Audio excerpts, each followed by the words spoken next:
Assalamualaikum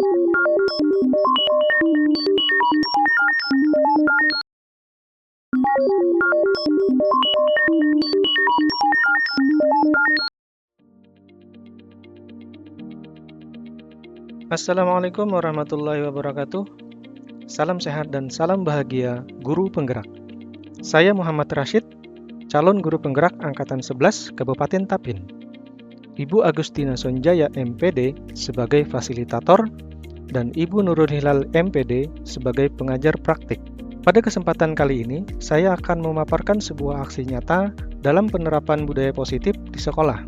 Adapun ruang lingkup aksi nyata ini diantaranya adalah rancangan aksi nyata, membuat aksi nyata berupa keyakinan kelas, dan diseminasi atau berbagi pemahaman dan pengalaman tentang budaya positif. Berikut adalah rancangan aksi nyata yang telah saya buat.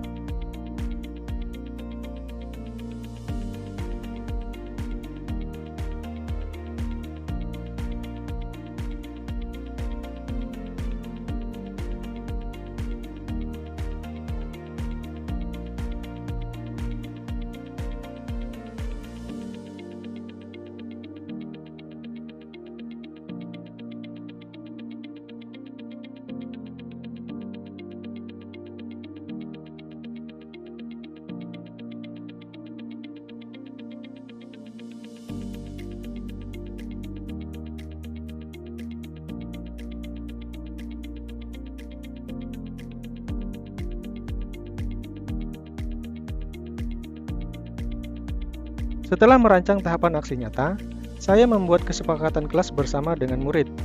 Keyakinan kelas ini kami buat bersama-sama secara online dengan menggunakan aplikasi Jamboard.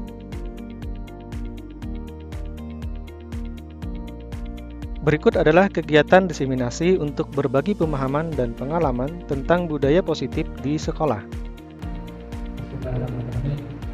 Assalamualaikum warahmatullahi wabarakatuh. Alhamdulillahirrahmanirrahim. Assalamualaikum warahmatullahi wabarakatuh.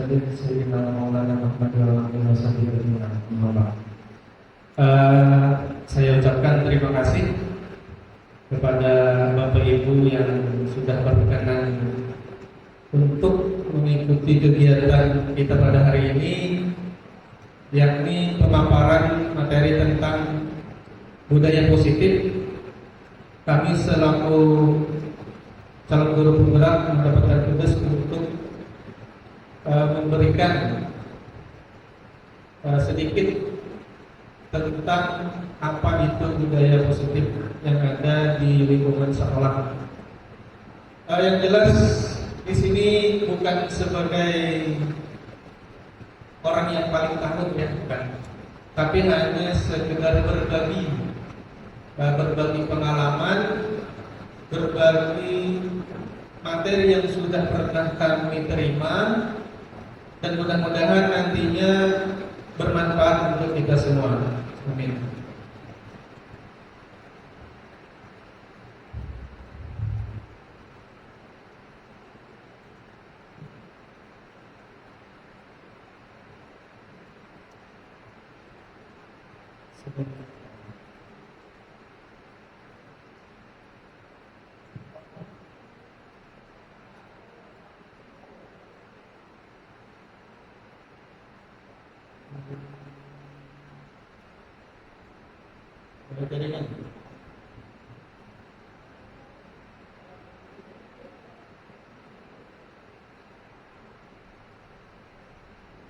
Oke.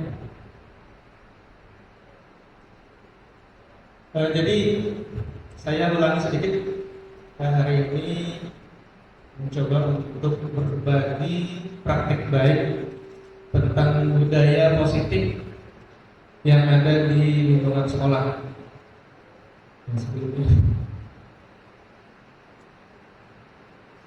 Nah, sebelum kita mulai, saya ada kemarin bikin kuis atau pertanyaan yang mungkin sama-sama saja kita jawabnya. Kalau di kelas biasanya saya coba untuk minta anak-anak untuk menggunakan HP karena melalui kuisis. Tapi karena ini kita langsung di depan layar, kita jawab sama-sama aja. Nah, di sana ada kuis pertama. Huruf kelima pada alfabet kira-kira apa? B? Apa B?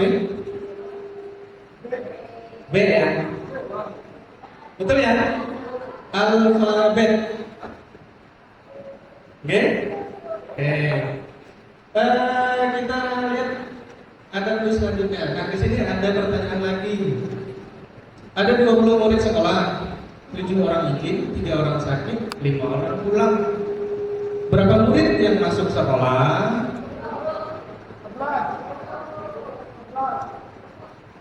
Yang 11, kenapa Pak Yudi? G. Ya.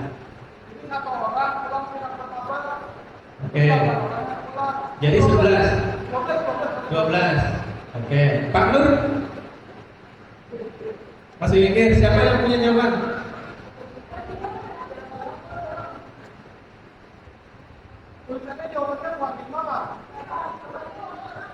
Oke. Erin, Bu Erin 20. Kenapa Bu? G. Oh, yang di bawahnya nggak usah dibaca. Pak Nur masih bingung Pak Nur? Sudah jawabannya? Kira-kira gimana Pak Nur?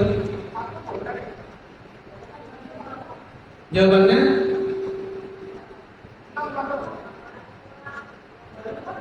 Dua lima. Ibu Nurlianti 10 katanya. Oke, kenapa Bu?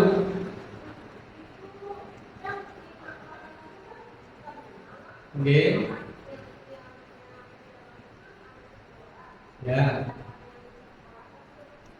Nah. Jadi kata Bu Nurul Pak Yuti, 7 orang sama 3 orang yang sakit itu sudah 10 ya, pasti kada masuk. Sedangkan yang 5 itu masih di sekolah lah. Cuman ini boleh kedudi, jangan lain.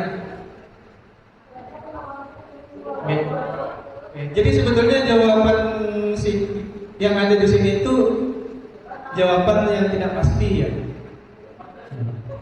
Soalnya kada pasti juga. Tapi ada satu jawaban yang pasti. Jawabannya bukan 5. Karena sesuatu yang tidak pasti itu akan menimbulkan banyak persepsi tadi ya.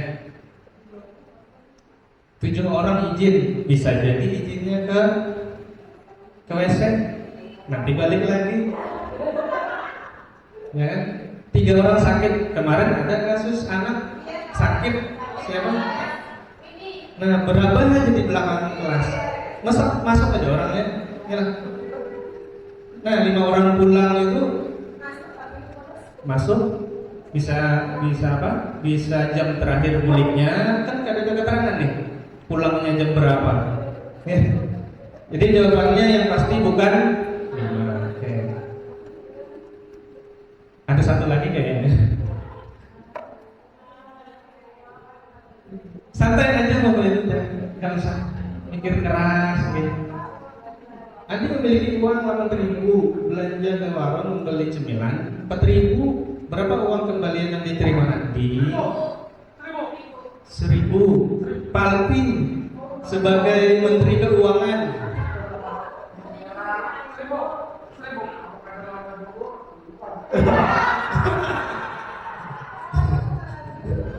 Ini kada mana bio. Tidak ada kembalian. 2.000 apa lambat 8.000? Ya. Oke, itu bisa juga, ya. Tapi kebiasaan uang 8.000 misalnya punya uang 8.000, 5.000 tambah 2.000 tambah 1.000. Berarti ya sama yang Pak Yudi tadi lah. Kadang mungkin kita punya uang 8.000, belanja 4.000 dikasih semuanya. Yang dikasih pasti 5.000 aja. kembaliannya 1.000. Tapi bisa juga yang apa yang dikatakan sama Bu Rahimah, bisa jadi uangnya naik 2.000-an seberataan. Ya, karena kita di sini tidak ada yang jelas, Pak. Anur gimana, Anur?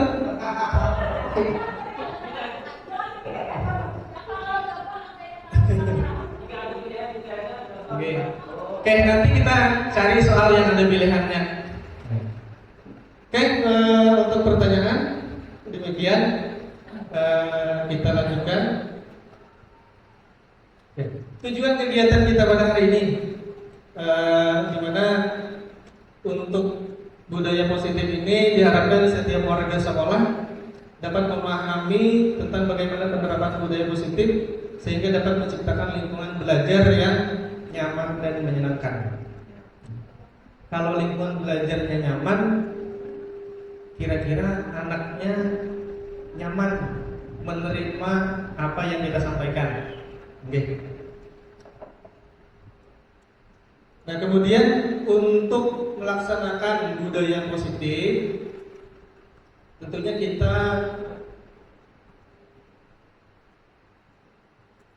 harus memahami ada beberapa konsep terkait budaya positif. Di antaranya ada disiplin positif itu apa, kemudian ada teori motivasi perilaku, ada keyakinan kelas, 5 posisi kontrol, dan segitiga restitusi. Oke, yang ini nanti kita bahas satu persatu secara lebih detail. Yang pertama dulu itu adalah disiplin positif. Jadi disiplin positif itu merupakan sebuah cara untuk menerapkan disiplin yang dimana tujuannya untuk menanamkan pada diri anak tentang tanggung jawab, menumbuhkan kesadaran berdasarkan nilai-nilai dan kewajiban. Jadi di dalam disiplin positif ini tujuannya untuk siswa ini memahami tanggung jawab saya itu sebagai murid apa saja. Bukan nanti kita mengajarkan anak dengan cara yang misalnya cara militer. Ini jelas berbeda ya. Kalau di sini siswa disadarkan tentang disiplin positif.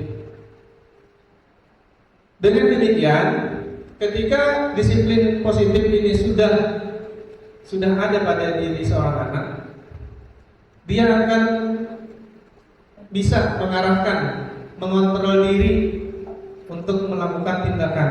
Oh, kalau saya misalnya keluar kelas tanpa izin, kemudian ke kantin Israel misalnya,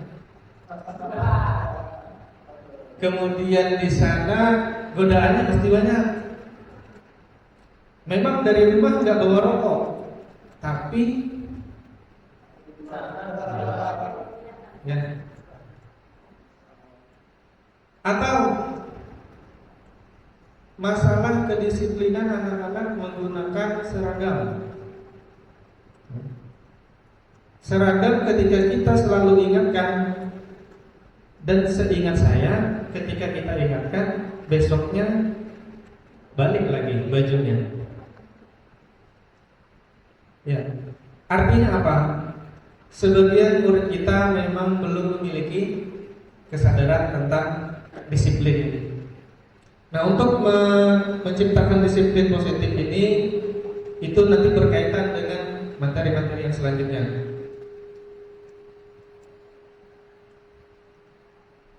Nah, sebelumnya kita diharapkan juga memahami tentang teori motivasi perilaku. Jadi tindakan anak melakukan suatu aktivitas itu berdasarkan 3 motivasi ini.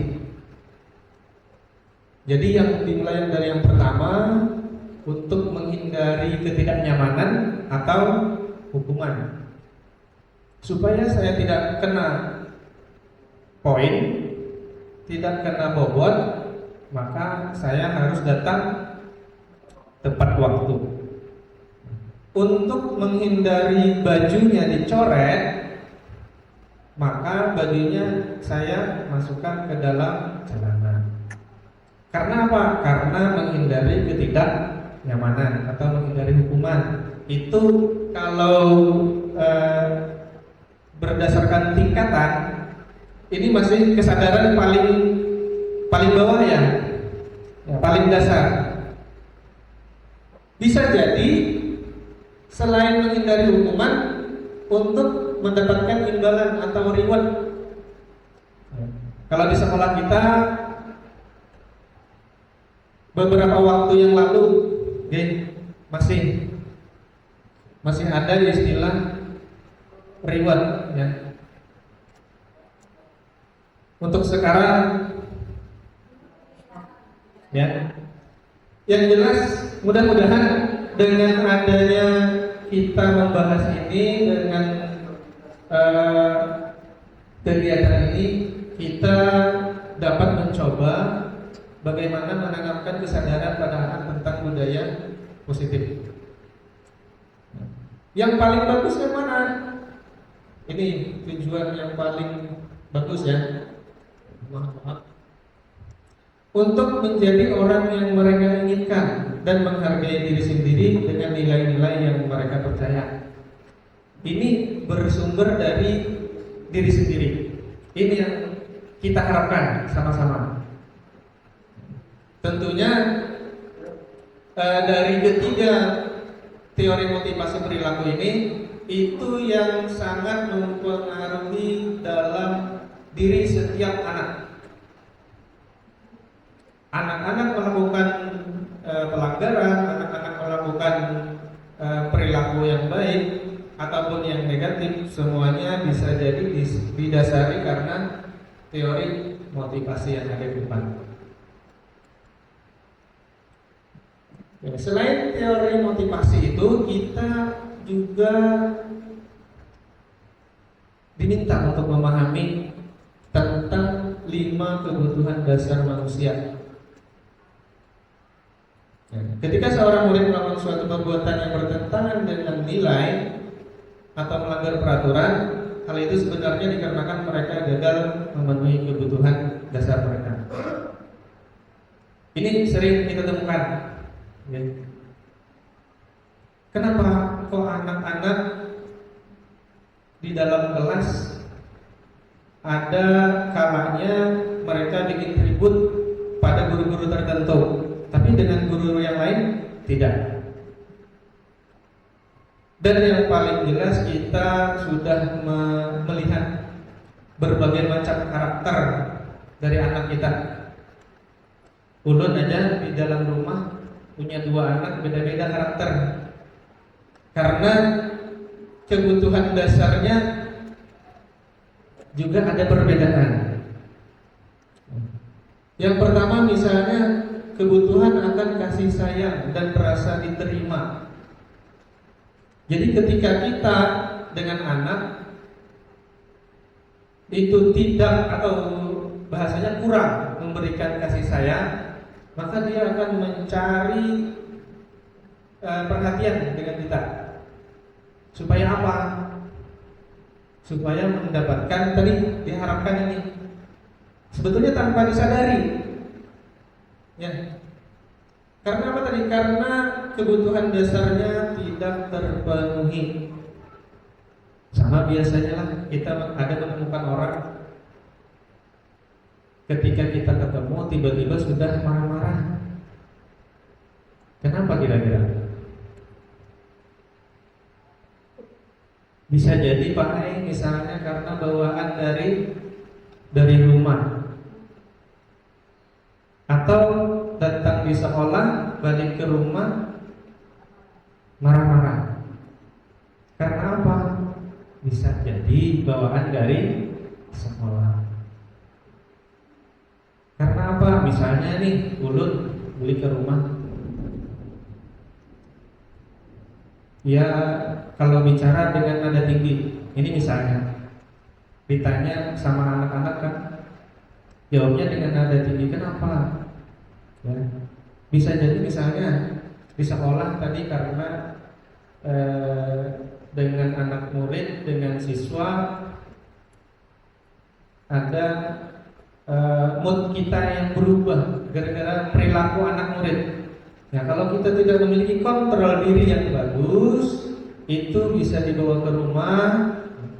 Dan ini berkaitan dengan tadi ya, 5 kebutuhan dasar manusia. Kalau yang di tengah itu setiap orang pasti memiliki kebutuhan itu, kebutuhan untuk bertahan hidup. Kemudian kebebasan. Ada memang tipikal anak yang kebutuhan dasarnya itu adalah kebebasan. Tidak suka diatur-atur. Ada. Dia mau duduk kakinya dilipat di atas bangku. Ada yang duduknya miringnya ke kanan, ada yang ke kiri. Itu ada. Kemudian ada juga kesenangan. Kesenangan itu anak biasanya belajar kalau dia hatinya senang. Apa yang membuat dia senang? Misalnya contoh belajar sambil mendengar musik, kemudian belajar dengan menggunakan HP, itu ada. Ya. Dan yang terakhir itu penguasaan. Dia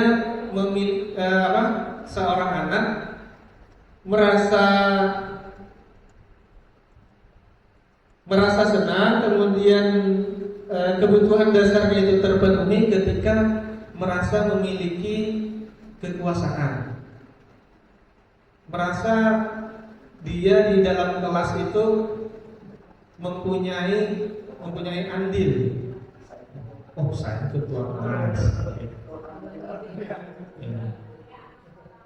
Ya, jadi dengan dengan anak-anak, dengan teman-temannya itu malah nanti sebaliknya ya. Kalau itu tidak terpenuhi ya. Oke, ini hanya bagian depannya saja, nanti kita coba pertanyaan. Nah, kita coba mengidentifikasi kebutuhan yang ingin dipenuhi oleh Bimo jika respon Bimo seperti pada kolom sebelumnya. Nah, kata Bimo, saya itu senang main kejar-kejaran dengan ibu guru. Seru katanya. Nah, kira-kira kebutuhan dasar si Bimo ini yang mana? Kesenangan atau kasih sayang? Kesenangan, oke? Dia senang kalau kejar-kejaran dengan ibu guru, tapi ini bapak guru. Karena nggak ketemu ibu guru ya. Oke. Kemudian ada contoh yang lain. Nah, menurut Anda kebutuhan apa yang berusaha dipenuhi oleh Dinda jika jawabannya? Nah, ibu guru tidak menyapaku hari ini, padahal aku pakai jepit rambut yang baru. Ya, tumben ibu nih kagak heran nih ya. Padahal lah jepit rambut hanya bagus pulang, tapi kagak dirawat bahasanya. Ya. Itu karena apa? Karena kasih sayang. Jadi yang tipikal anak ini artinya tipikal siapa ini? Dinda ini ya, kebutuhan dasar yang belum terpenuhi itu adalah kasih sayang. Oke, itu untuk 5 kebutuhan dasar. Untuk konsep materi selanjutnya itu tentang keyakinan kelas. Seperti yang sudah kita ketahui, keyakinan kelas atau dalam bahasa lain tadi adalah kesepakatan kelas. Belum rasa kita semua mungkin sudah pernah melaksanakan keyakinan kelas. Bahasanya di dalam pembelajaran ada yang menyebut keyakinan kelas, bisa juga keyakinan sekolah. Kenapa disebut keyakinan? Karena yang namanya keyakinan ini dibuat secara bersama-sama, bukan antara guru aja, tapi dengan guru dengan murid. Sama misalnya kita mau merubah yang itu apa? Tata tertib sekolah menjadi sebuah keyakinan sekolah, artinya nanti kita akan melibatkan murid. Kira-kira apa yang diinginkan oleh murid? Nah, kalau di sini kita bahasnya keyakinan kelas. Untuk keyakinan kelas, guru berperan dalam mewujudkan terbentuknya keyakinan sekolah atau kelas dengan adanya kesepakatan antara guru dan murid.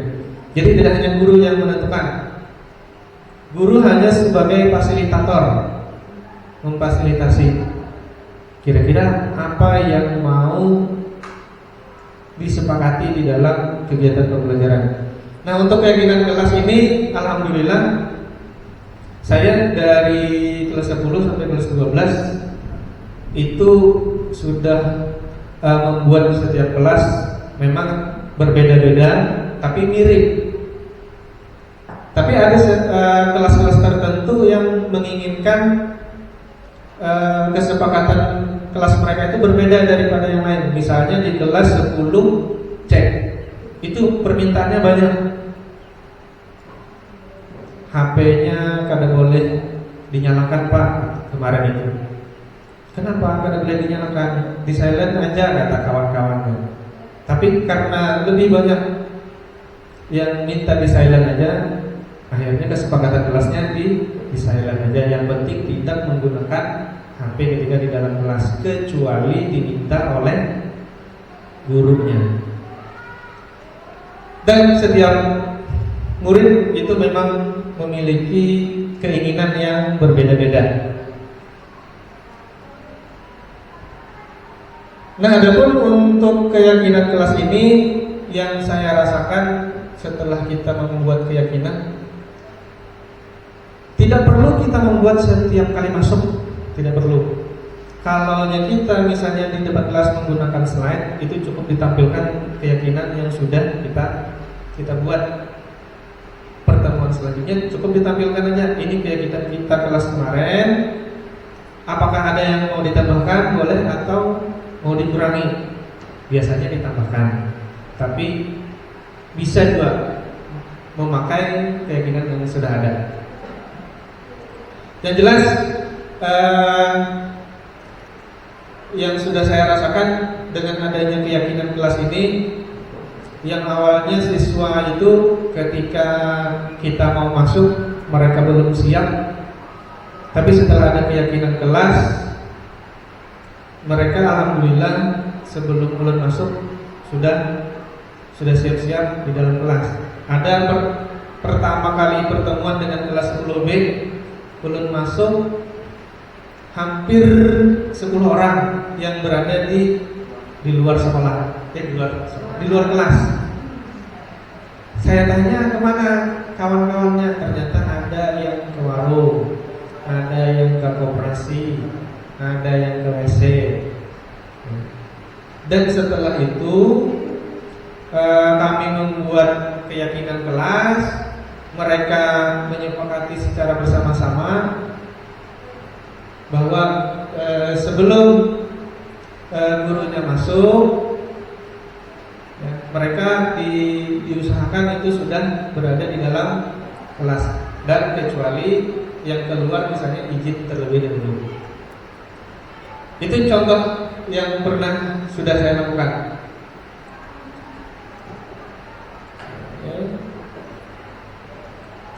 Oke.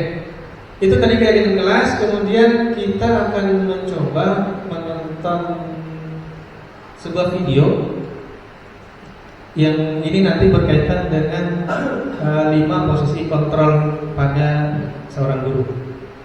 Jadi kita mulai.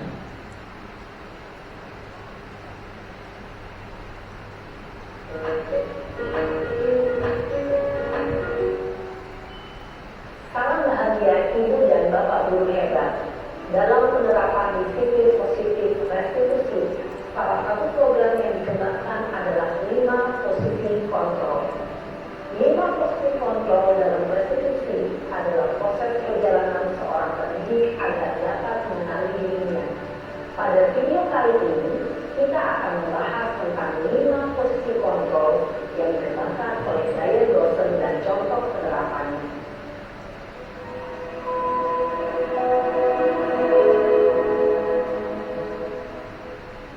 5 posisi kontrol itu adalah: 1.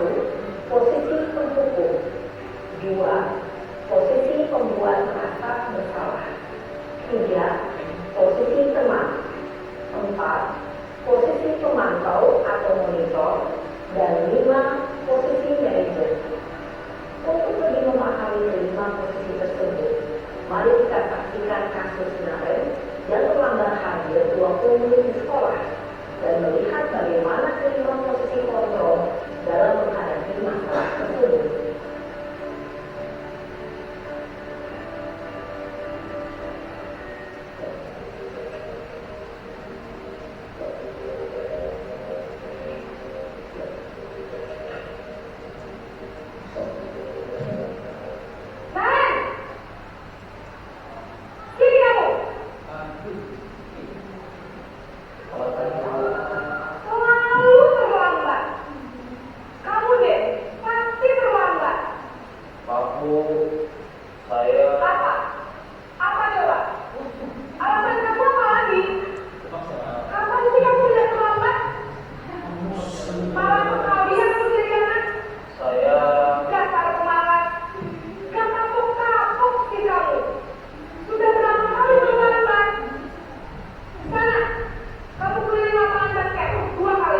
Oke, ini fix ya.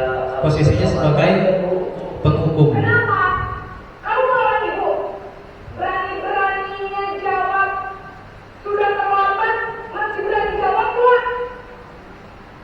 Sekarang, keliling lapangan basket 5 kali sekalian. Biar kapok. Cepat. Pergi sana ke lapangan basket.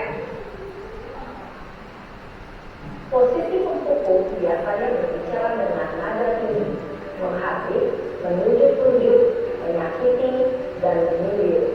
Hukuman bisa berupa fisik maupun psikis. Ibu dan bapak guru hebat.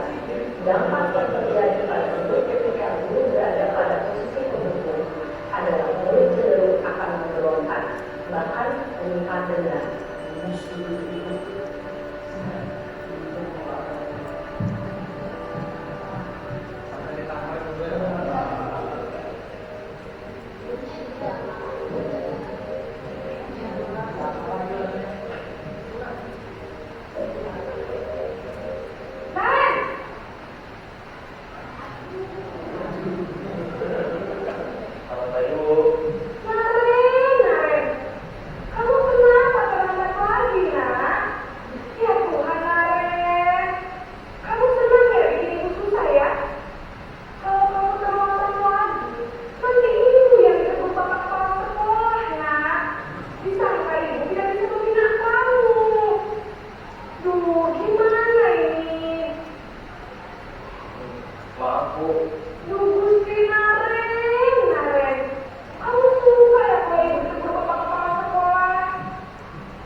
Posisi pembuat rasa bersalah berbicara dengan nada tenang, cenderung lembut, namun kata-kata yang diutarakan membuat murid merasa menjadi orang yang gagal, memandang buruk dirinya sendiri, merasa tidak berharga, dan tidak sanggup membahagiakan orang lain. Ketika guru mengambil posisi pembuat rasa bersalah, murid akan menganggap dirinya yang bersalah dan ia akan menyimpan emosi negatif tersebut hingga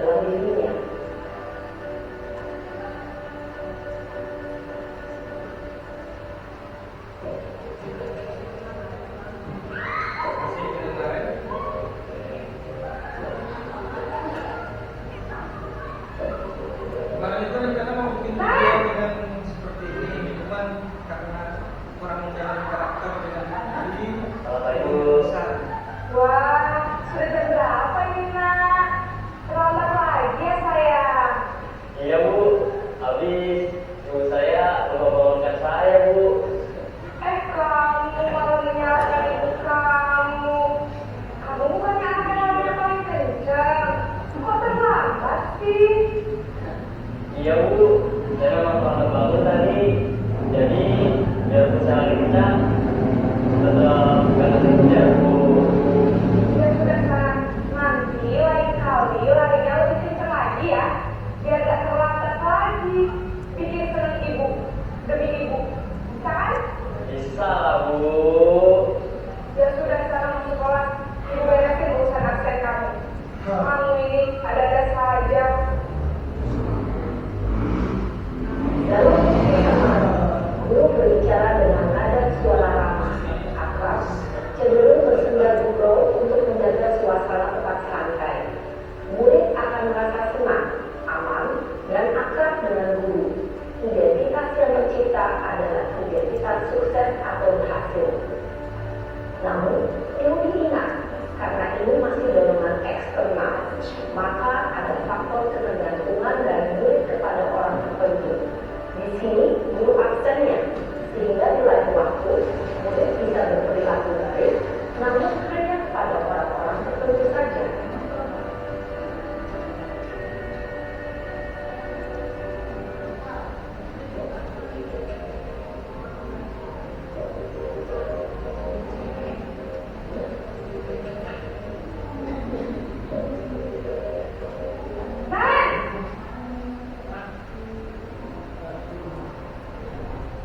Selamat pagi Bu.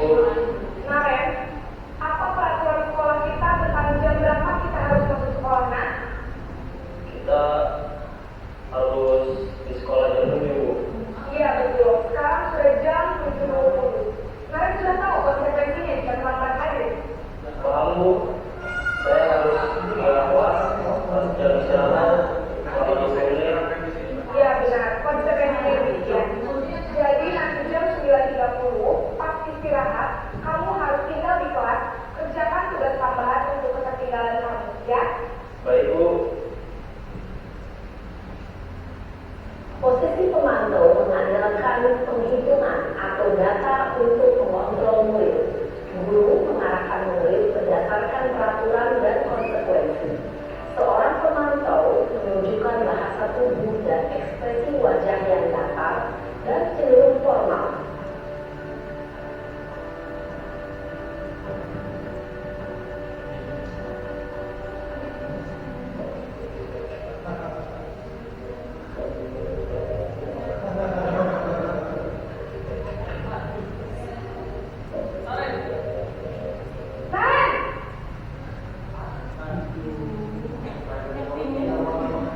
Selamat pagi Bu. Selamat pagi Naren. Maaf Bu, saya terlambat. Iya, sekolah masuknya jam 7, sekarang sudah jam 7.20. Jadi sekarang bagaimana ini, Naren? Maaf Bu, saya lupa soal tes malam. Baiklah, menurut kamu, keyakinan sekolah yang mana yang perlu kamu tingkatkan? Menghargai diri sendiri dan orang lain mungkin ya Bu. Setuju. Jadi, apakah Naren meyakini prinsip saling menghormati tersebut? Iya Bu, saya meyakininya. Apakah Naren bersedia memperbaiki masalah keterlambatan ini? Bersedia Bu. Bagaimana kamu akan memperbaiki masalah keterlambatan ini? Saya akan coba untuk tidak lupa menyetel alarm saya Bu. Baik, kalau Naren mau menyetel alarm di rumah, ada orang yang kira-kira bisa bantu mengingatkan tidak? Ada Bu, kakak saya, Kak Emma. Ada lagi selain Kak Emma? Selain Kak Emma, ada ibu saya. Baik, jadi yang mengingatkan Naren adalah Kak Emma dan ibu kamu ya. Kira-kira akan mulai alarm kapan ya Naren? Setelah pulang sekolah, akan segera saya lakukan. Baik, jadi Naren akan setel alarm untuk bangun besok pagi dan akan diingatkan oleh kakak dan ibu dan Naren ya. Ada lagi yang mungkin perlu dilakukan Naren agar tidak terlambat bangun lagi. Tidak ada Bu. Baik Naren, terima kasih untuk bersama kamu. Sekarang kamu harus kembali ke kelas untuk belajar. Baik Bu, terima kasih. Posisi manajer adalah posisi kontrol yang disarankan untuk membimbing murid memiliki sikap disiplin yang positif, yaitu murid yang mandiri, bertanggung jawab, dan dapat memecahkan masalah. Tujuan dari posisi ini adalah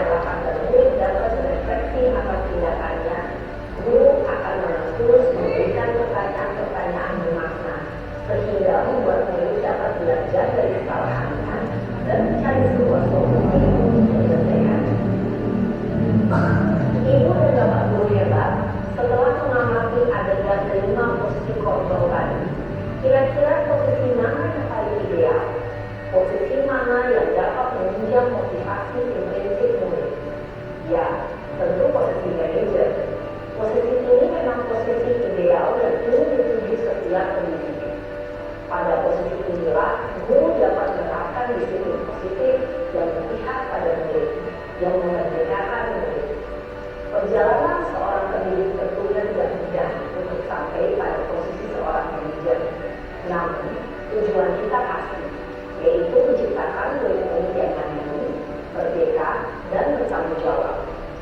Semoga penggambaran 5 posisi kontrol yang telah diperlihatkan ini dapat menjadi ajang refleksi bagi kita semua, agar dapat terus mengasah dan menerapkan disiplin positif yang memerdekakan murid.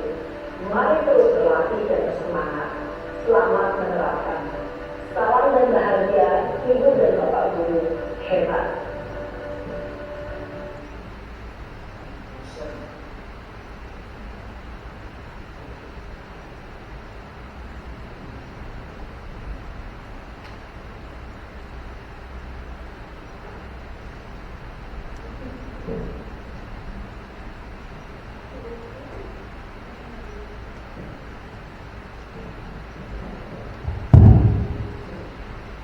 Oke, demikian itu tadi pemaparan tentang 5 posisi kontrol, di mana kelimanya itu dimulai dari penghukum, posisi pembuat rasa bersalah, posisi sebagai teman, posisi pemantau, dan posisi manajer. Kita harapkan dengan adanya pemaparan ini kita dapat merefleksi kepada diri kita. Kira-kira saya ini berada di posisi yang mana? Tentunya kalau harapan kita semua, kita itu bisa menjadi posisi di manajer ya. Kalau ini pembahasan sedikit tentang per item tadi, tentang penghukum itu seperti apa, nada suara tinggi, bahasa tubuh, misalnya mata melotot dan jari menunjuk-nunjuk mengharding. Ini sebenarnya sudah dijelaskan tadi ya. Bisa kita skip ya. Kemudian ini contoh kata-kata yang ada di posisi penghukum. Kalau bacanya juga harus dengan intonasi yang pas ya. Gak bisa patuhi aturan saya atau awas, gak bisa. Terus saja salah. Bukan seperti itu ya intonasinya. Kalau posisi penghukum, contohnya tadi sudah kita lihat. Kemudian yang kedua, pembuat rasa bersalah, sudah dijelaskan juga. Ini contoh dari kata-katanya. Kemudian di sini ciri-cirinya, bahasa tubuhnya seperti apa. Sama. Ini posisi sebagai teman. Nah, tadi si ibu ya kelihatan bercanda ya. Disuruh anaknya supaya besok larinya lebih kencang ya. Kemudian mata dan senyum jenaka, tadi jelas terlihat. Nah, tadi kan demi ibu katanya kan. Besok lari lebih cepat lagi demi ibu ya. Ini contoh kata-katanya. Kemudian pemantau lebih kepada menanyakan sanksinya apa. Kita menemukan siswa terlambat, tadi dipanggil Naren. Kemudian yang biasa keluar itu apa? Sanksi atau konsekuensinya apa? Langsung ditanyakan ke anak. Ini posisi pemantau. Nada suaranya datar, bahasa tubuh yang formal. Kemudian satu lagi. Nah, ini tadi juga ada di percakapan. Ya. tadi si Naren disuruh untuk mengerjakan tugas yang tertinggal. Ini ya. Dan yang terakhir, ini posisi yang kita harapkan sebetulnya kita sama-sama belajar. Setelah mengetahui materi ini, saya mencoba bisa lah kira-kira posisi saya sebagai manajer, minimal terhadap diri saya, terhadap keluarga. Kalau saya mengaplikasikannya pertama kepada keluarga, ya, karena selama ini kalau dengan anak saya tuh lebih cenderung kepada teman atau juga bisa tadi pemantau.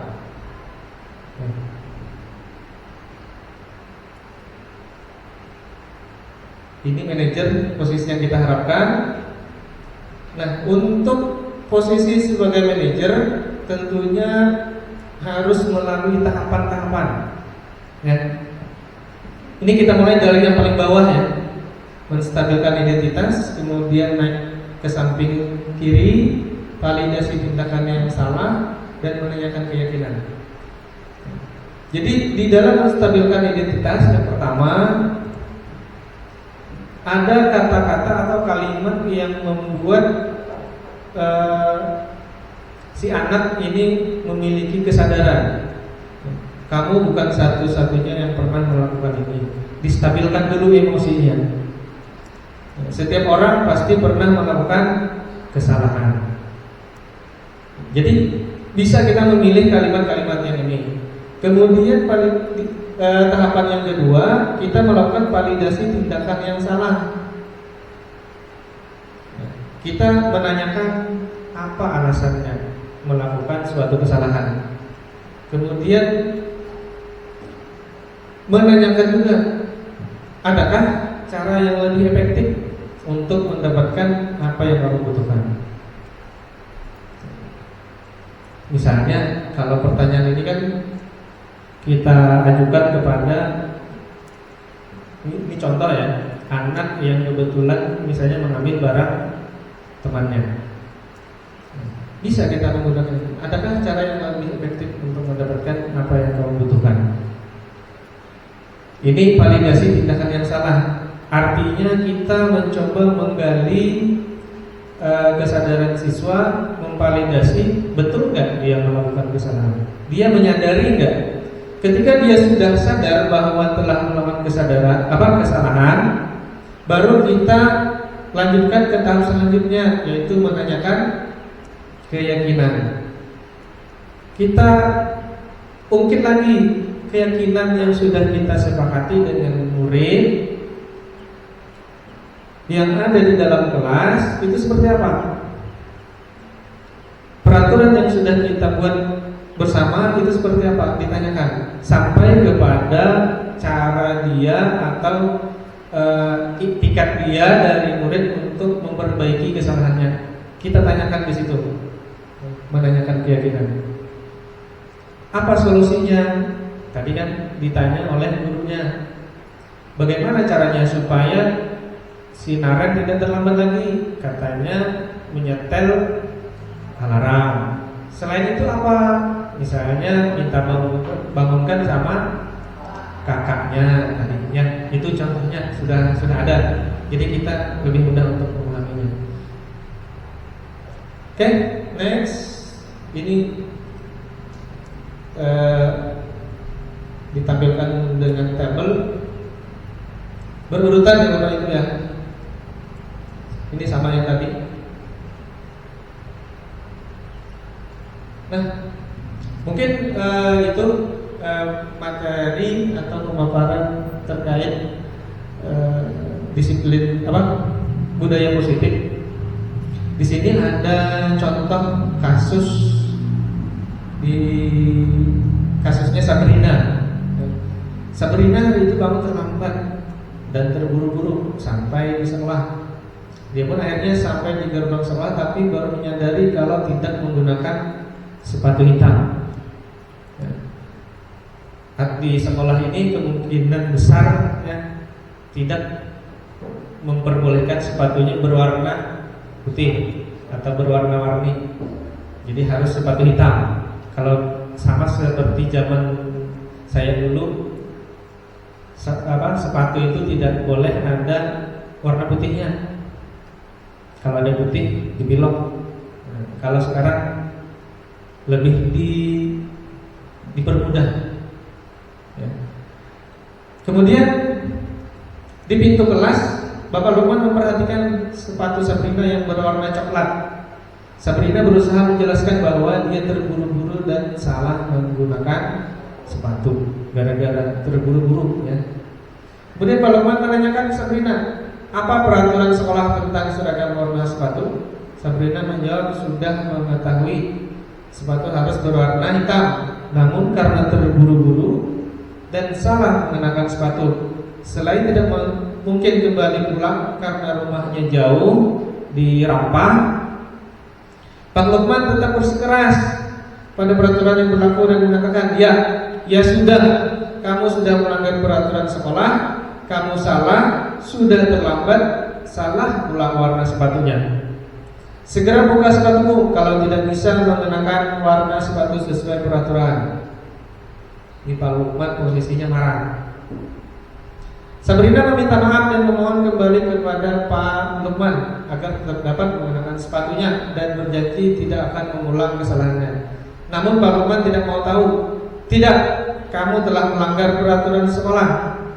Kalau tidak sanggup ambil sepatu di rumah atau diantarkan sepatu ke sekolah, ya sudah, kamu tidak bersepatu saja seharian di sekolah. Sekarang copot sepatumu dan silakan belajar tanpa sepatu seharian.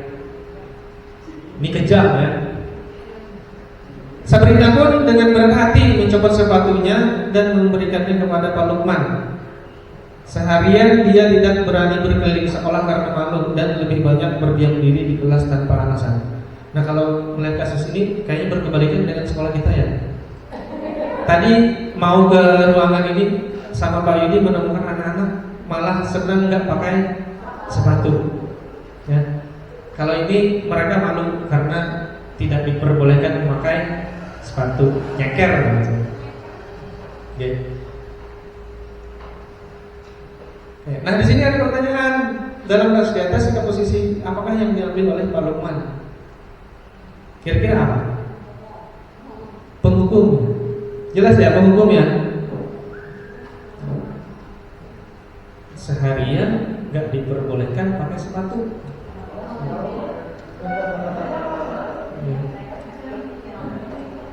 Ya, jadi di sini jelas Pak Lukman itu adalah sebagai penghukum. Apa indikatornya? Menggunakan kata-kata menghardik dengan suara tinggi, kemudian memberikan hukuman yang tidak sesuai. Aturannya nggak mungkin ya ada di tata tertib siswa melepas sepatu. Ya. Kemudian Pak Lukman tidak memberikan kesempatan meskipun Sabrina sudah meminta maaf. Kayak pertanyaan kedua, nah ini bila Pak Lukman mengambil posisi sebagai manajer, kira-kira apa yang dikatakan oleh Pak Lukman?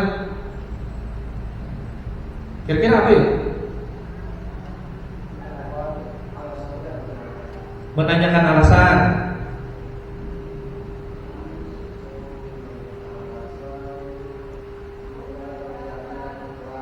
Kemudian dihubungkan dengan keyakinan sekolah. Oke. Nah, jadi ada beberapa kemungkinan yang bisa disampaikan atau dikatakan oleh Pak Lukman. Sabrina, mengapa kamu terlambat dan memakai sepatu coklat? Ini kan paling pertama. Kemudian berbeda dengan yang di kasus tadi di bacaan. Kemudian bisa juga, ya sudah, tidak apa-apa untuk kali ini, tetapi jangan terjadi lagi di lain hari. Bisa. Kemudian selanjutnya, Bapak menghargai tindakan kamu yang tetap datang ke sekolah, padahal kamu bisa saja tidak masuk sekolah. Jadi anak salah pakai sepatu, dia berani datang ke sekolah meskipun terlambat, itu harusnya mendapatkan apresiasi dari kita. Ya. Kemudian Sabrina, apakah kamu masih ingat keyakinan sekolah yang sudah kita sepakati? Mohon maaf. Nah ini menanyakannya tadi ya Pak Alfi ya. Dan bagaimanakah caramu agar tidak mengulangi kejadian yang sama kembali? Ini sudah kita lihat juga di contoh dalam kasusnya Naren tadi. Ya. Nah kemudian pengalaman diri. Kalau saya yang sampai saat ini yang paling saya rasakan dari pembelajaran tentang budaya positif, tentang setelah kita mempelajari tentang 5 kebutuhan dasar, saya coba terapkan di rumah. Yang awalnya menurut saya posisi saya itu sebagai teman, sebagai pengawas. Karena kalau dulu-dulu itu sering kalau saya bangunin anak itu pakai hitungan. 1, 2, bangun tuh yang besar. Kalau yang kecil berbeda. Karena menurut saya setelah mempelajari itu ya memang ada perbedaan kebutuhan dasar yang mereka miliki. Karena ya memang setiap anak itu memiliki karakter yang berbeda-beda. Ternyata setelah saya mencoba-coba, ternyata anak yang saya yang paling besar ini lebih senang dibangunin dengan cara diberikan sentuhan. Atau bahasa sekarang itu physical touch. Kepalanya dielus ya, dengan suara yang yang lembut, disuruh bangun, mau bangun ternyata. Kalau yang satunya memang jadi tadi karena perbedaan karakter agak lebih mudah. Dipanggil sekali 2 kali bangun bisa bangun. Tapi yang tadi yang besar yang ada perbedaan tadi lebih kepada physical touch. Oke, ini pengalaman diri ya. Kalau pengalaman di sekolah itu tadi berkaitan dengan membuat kegiatan kelas. Nah, selesai kalau untuk materi saya pada hari ini. Tapi sebelum saya akhiri, saya mohon untuk kita mencoba mengisi refleksi. Tapi ini berbeda daripada yang Pak Yudi tadi menggunakan Padlet. Ini menggunakan Jamboard. Ini hati-hati penyebutan saya. Jamboard. Nanti setelah sampai scan, ada di situ gambar kertas di samping. Nanti hasilnya kayak sticky note yang kita tempel-tempel biasa itu. Ini ada gambar kertas di samping.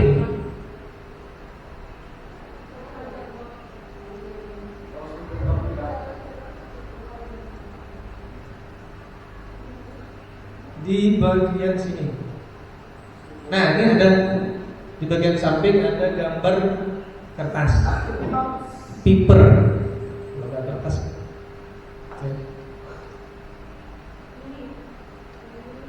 Mana tadi ya?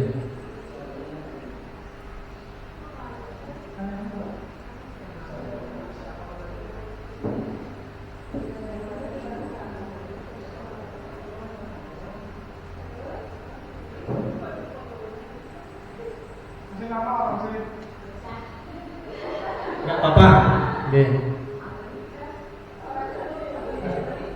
Ini bisa sampai geser-geser posisinya.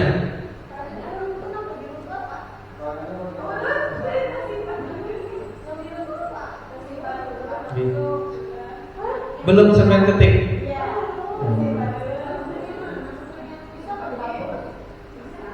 Bisa dihapus tuh. Yang titik 3.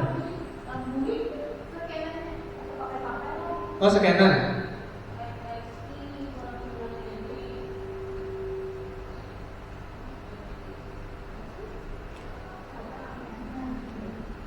Ini Bu.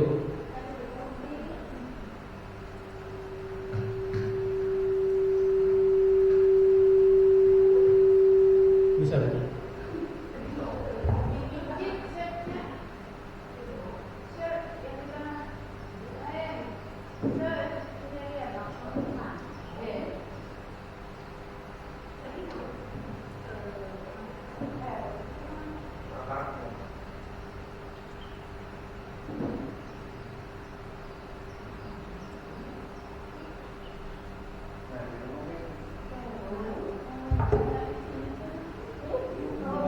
Warnanya boleh sampai pilih-pilih.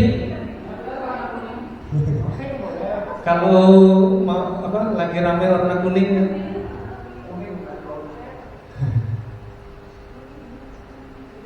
Ini posisinya boleh digeser-geser.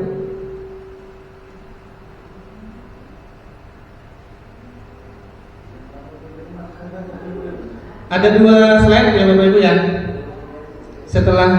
Setelah satu itu ada slide kedua. Nah, slide pertama tadi bagaimana perasaan Anda setelah memahami tentang budaya positif?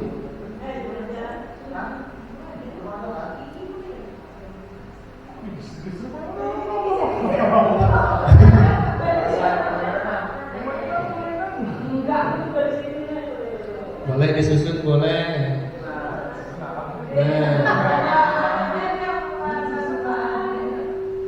Nah, ini 2 kan?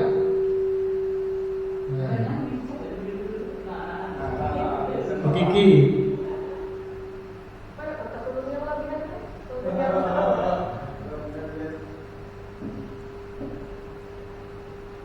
Nah, sudah rapi ya. Boleh kita lanjutkan ke slide kedua. Gak apa-apa, nanti muncul aja di HP yang masing-masing. Kira-kira ini aja, menurut sampean apa upaya yang Anda lakukan untuk menciptakan budaya positif?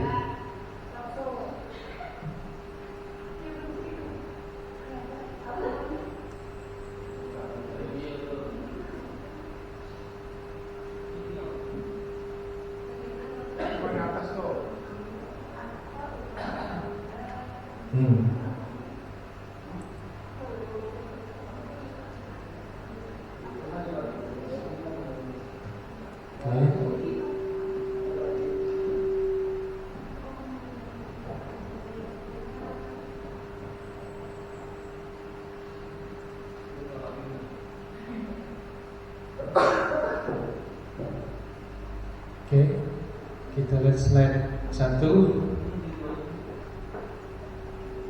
Ya.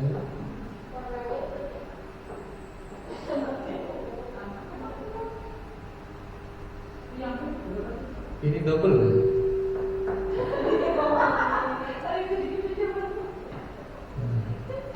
Oke. Slide kedua sudah ada.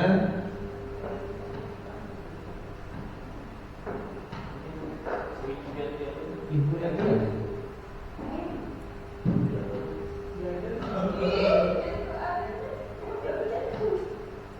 Ini cicak ya gambarnya.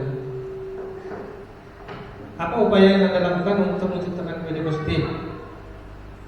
Yaitu mencoba melakukan penerapan sebagai manajer di sekolah. Kemudian ada lagi yang pink, belajar penguasaan kontrol diri sebagai manajer. Dan yang biru, menerapkan secara langsung dalam proses pembelajaran di rumah maupun di sekolah. Ini bagus ya. Ketika kita memahami sesuatu, saya biasanya mencoba untuk menerapkan di rumah. Ya. Ini satu pojok sendirian.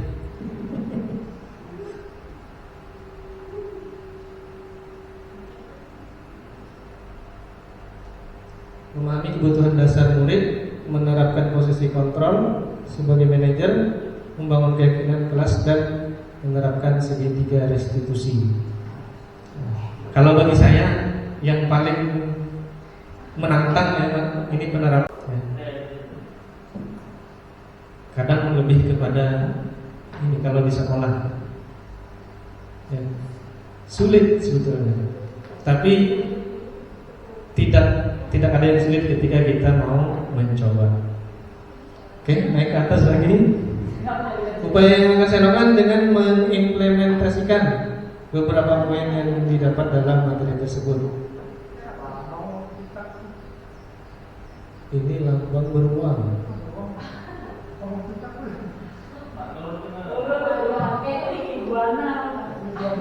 Jadi kalau pakai jambon ini ya, pakai jambon ini sebetulnya bisa kita manfaatkan untuk membuat keyakinan kelas. Jadi anak-anak nulis apa keyakinan mereka yang mereka inginkan, bisa kita fasilitasi seperti ini. Tapi tentunya kita menggunakan yang namanya LCD, ya, proyektor, untuk menampilkan apa yang mereka tulis. Ya, untuk menjawab materi yang sudah kita sampaikan, mereka tulis di sini, itu bagus. Jadi sebetulnya banyak produk-produk dari Google itu yang bisa kita manfaatkan secara gratis untuk media pembelajaran di dalam kelas. Oke, mungkin itu dulu yang dapat saya sampaikan. Saya ucapkan terima kasih atas kehadiran Bapak Ibu, atas perhatian Bapak Ibu. Mudah-mudahan kegiatan kita pada kali ini mendapatkan berkah, kemudian dapat kita terapkan di dalam kehidupan kita sehari-hari. Oke, saya mohon maaf. Assalamualaikum warahmatullahi wabarakatuh.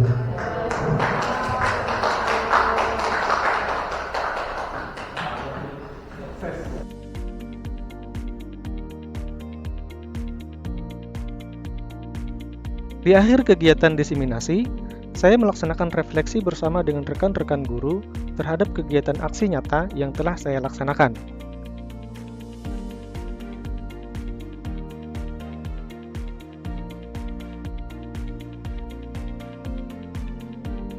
Terima kasih telah menyaksikan.